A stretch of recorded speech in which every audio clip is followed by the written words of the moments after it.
हम अक्सर उनकी सुंदरता, उनकी खुशबू या फिर सजावट के लिए जानते हैं। लेकिन आज हम फूल की एक पूरी अलग ही दुनिया में झांकने वाले हैं।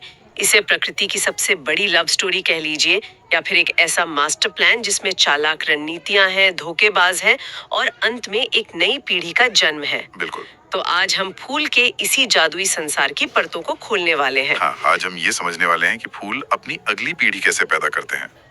ये दुनिया बहुत ही कमाल की है। हम इस कहानी की शुरुआत इसके किरदारों यानी फूल के नर और मादा हिस्सों से करेंगे। ठीक है। फिर देखेंगे कि पौधे बिना चले फिरे अपना पार्टनर कैसे ढूंढते हैं, और आखिर में जानेंगे कि एक नन्हा सा बीज कैसे बनता है जिसमें एक पूरा जंगल छिपा हो सकता है। और ये सारी बातें हमारे श्रोता के दिए गए स्रोतों पर आधारित है। जी बिल्कुल। तो चलिए इस प्रक्रिया के हीरो और हीरोइन से मिलते हैं। मतलब फूल के नर और मादा हिस्से, इनके कुछ फैंसी वैज्ञानिक नाम भी तो होंगे। जरूर है। नर हिस्से के समूह को कहते हैं पुमंग, और उसकी सबसे जरूरी इकाई है पुंकेसर। आप इसे पराग बनाने वाली फैक्ट्री समझ सकते हैं। पराग बनाने वाली फैक्ट्री, ये अच्छा है। और मादा हिस्से के समूह को जायांग कहते हैं, जिसकी इकाई है स्त्री केसर, यानी वो हिस्सा जो आगे चलकर बीज बनाएगा। तो मुझे हमेशा लगता था कि फूल का वो जो पीला पीला पाउडर जैसा होता है, जिसे हम पराग कण कहते हैं, वही सब कुछ है। वो बनता कहाँ है और इस फैक्ट्री की बनावट कैसी होती है? आपका सवाल सीधा मुद्दे पर है। ये पराग कण ही इस पूरी कहानी का हीरो है। ये पुंकेसर के ऊपरी हिस्से में बनता है, जिसे पराग कोश कहते हैं। पराग कोश? हाँ, और ये पराग कोश अक्सर दो हिस्सों में बटा होता है। तो सारी जादुई चीज इसी पराग कोश के अंदर होती है। अगर हम इसे और करीब से देखें तो ये फैक्ट्री अंदर से कैसी दिखेगी? अगर आप पराग कोश को एक 4 मंजिला बिल्डिंग की तरह देखें तो हर मंजिल पर एक कमरा है। अच्छा। इन कमरों को हम लघु बीजाणुधानी कहते हैं। इन्हीं कमरों के अंदर हजारों लाखों परागकण बनते हैं। लाखों में? हाँ, और इन कमरों की दीवारों में एक खास परत होती है, टैपिटम, जो एक तरह से इन बन रहे परागकणों के लिए पेंट्री का काम करती है। उन्हें लगातार खाना सप्लाई करती रहती है। परागकण, ये वही है जिनसे कुछ लोगों को बहुत छींकें आती हैं और एलर्जी होती है? हाँ बिल्कुल। आपके सोच में इसका एक बहुत सटीक उदाहरण है। उसमें बताया गया है कि भारत में आयातित गेहूं के साथ एक घास आई, जिससे गाजर घास या पार्थीनियम कहते हैं। हाँ, मैंने सुना है इसके बारे में। इसके परागकण इतने ज्यादा एलर्जिक होते हैं कि ये कई लोगों में गंभीर एलर्जी और दमा जैसी सांस की बीमारियां पैदा करते हैं। अरे बाप रे, मतलब ये तो विलन भी बन सकते हैं। लेकिन क्या इस कहानी में इनका कोई हीरो वाला पहलू भी है? हाँ, और ये बहुत दिलचस्प है। परागकण पोषण का खजाना होते हैं। पोषण का खजाना? जी, यही वजह है कि हाल के वर्षों में, खासकर पश्चिमी देशों में, इनका इस्तेमाल आहार संपूरकों यानी फूड सप्लीमेंट्स के तौर पर बहुत बढ़ गया है। अच्छा।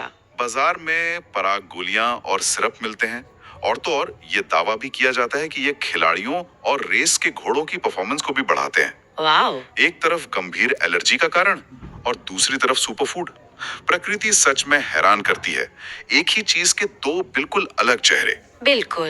ये इस बात का बेहतरीन उदाहरण है कि संदर्भ बदलने पर किसी चीज की भूमिका कैसे बदल जाती है। ठीक है, तो पराग बनाने वाली फैक्ट्री तैयार है और अपना माल भेजने के लिए बेताब है।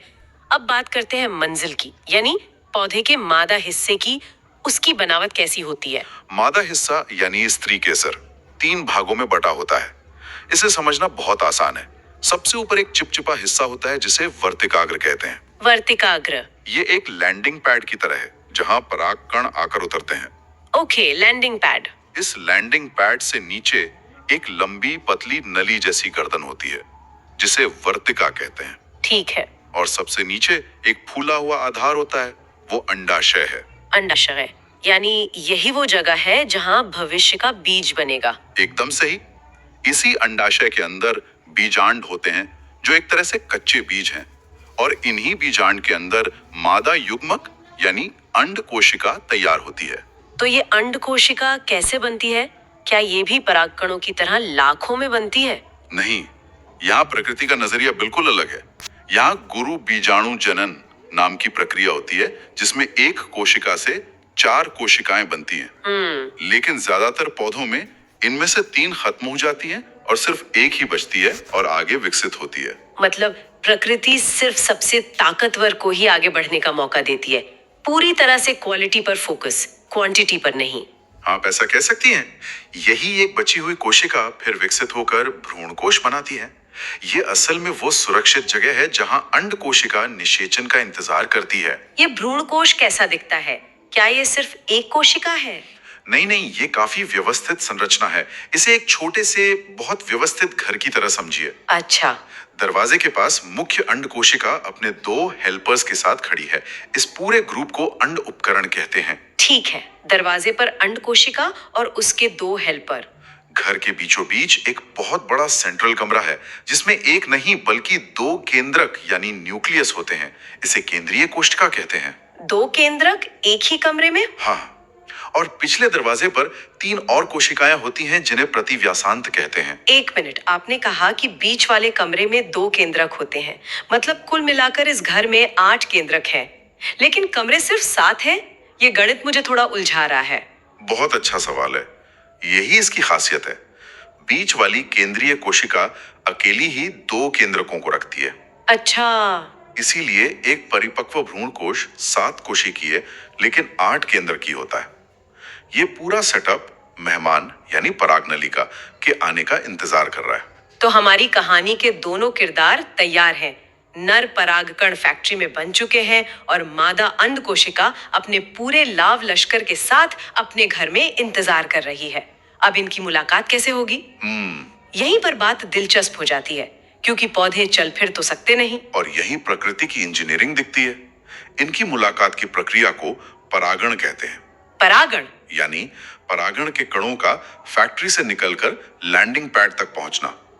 आपके दिए गए सोर्स के अनुसार इसके लिए पौधे 2 तरह के डिलीवरी सिस्टम का इस्तेमाल करते हैं, बेजान चीजें और जानदार चीजें। बेजान चीजें जैसे हवा और पानी? बिल्कुल, हवा द्वारा परागण सबसे आम तरीका है। इसके लिए पौधों में खास बदलाव होते हैं। परागकण बहुत हल्के और चिपचिपाहट रहित होते हैं ताकि हवा में मीलों तक उड़ सके। अच्छा। और दूसरी तरफ वर्तिकाग्र यानी लैंडिंग पैड बड़ा और पंख जैसा होता है ताकि हवा में उड़ते हुए परागकणों को आसानी से पकड़ सके। इसका कोई रोजमर्रा की जिंदगी से जुड़ा उदाहरण है जिसे हमने देखा हो लेकिन समझा ना हो? एक बहुत ही क्लासिक उदाहरण भुट्टे का है। भुट्टा? हाँ, भुट्टे के ऊपर जो रेशमी सुनहरे बड़ाल या पुंदने दिखते हैं वे असल में कुछ और नहीं बल्कि उसका वर्तिकाग्र और वर्तिका ही है। अरे, मैं तो भुट्टे के उन बालों को हमेशा यूं ही बेकार समझकर फेंक देती थी। अब पता चला कि वो तो पौधे का सबसे जरूरी हिस्सा है, हवा में पराग पकड़ने वाला एक तरह का जाल। बिल्कुल। मैंने कभी इस नजरिए से सोचा ही नहीं। अगली बार जब आप देखेंगी तो आपको पता होगा कि वो एक बहुत ही कुशल परागण तंत्र है। कमाल है। अच्छा, अब जानदार डिलीवरी वालों की बात करते हैं। इनमें कौन कौन आते हैं? ज्यादातर पौधे परागण के लिए जानवरों की मदद लेते हैं। इनमें सबसे मुख्य हैं कीट पतंगे जैसे मधुमक्खियां, तितलियां, भृंग और यहाँ तक कि पक्षी और चमगादड़ भी इस काम में लगे हैं।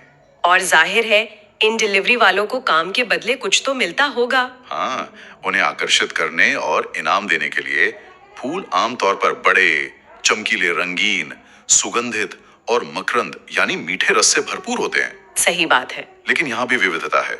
सोर्स में एक मजेदार बात लिखी है कि जो फूल मक्खियों और बीटल से परागित होते हैं वे उन्हें आकर्षित करने के लिए अच्छी खुशबू की जगह सड़ी हुई मलिन गंध निकालते हैं। क्या बात कर रहे हैं? जी हाँ। तो क्या इनाम में सिर्फ मकरंद ही मिलता है या कोई और डील भी होती है?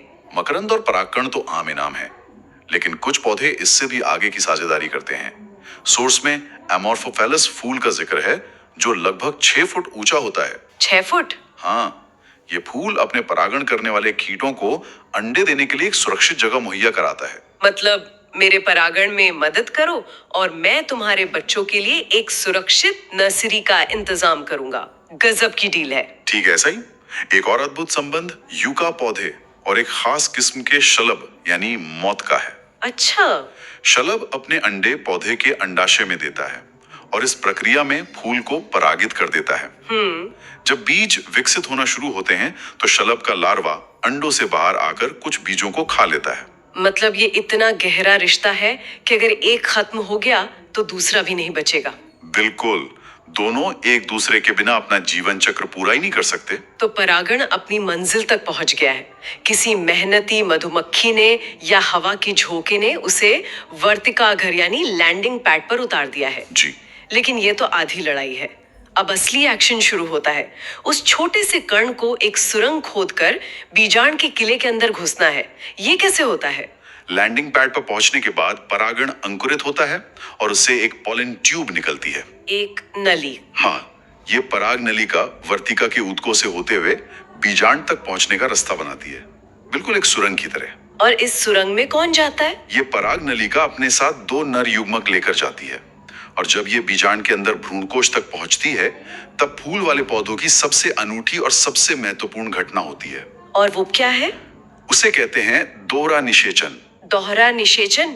ये तो सुनने में ही खास लग रहा है। इसका क्या मतलब है? एक ही बार में 2? हाँ, इसका मतलब है कि भ्रूणकोश के अंदर 2 बार संलयन होता है, एक के बाद एक। अच्छा।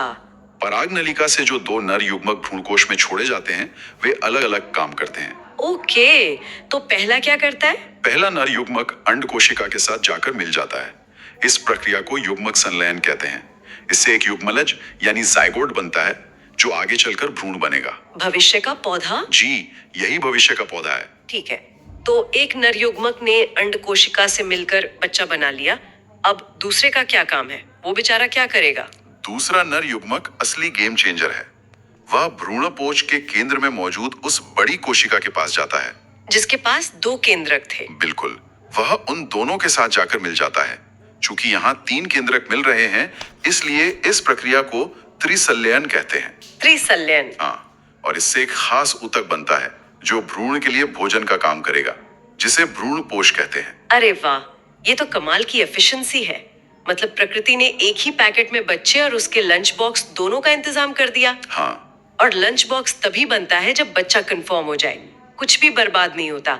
एक तरह से ये जीरो वेस्ट सिस्टम है। आपने बिल्कुल सही समझा। यही इसकी खासियत है।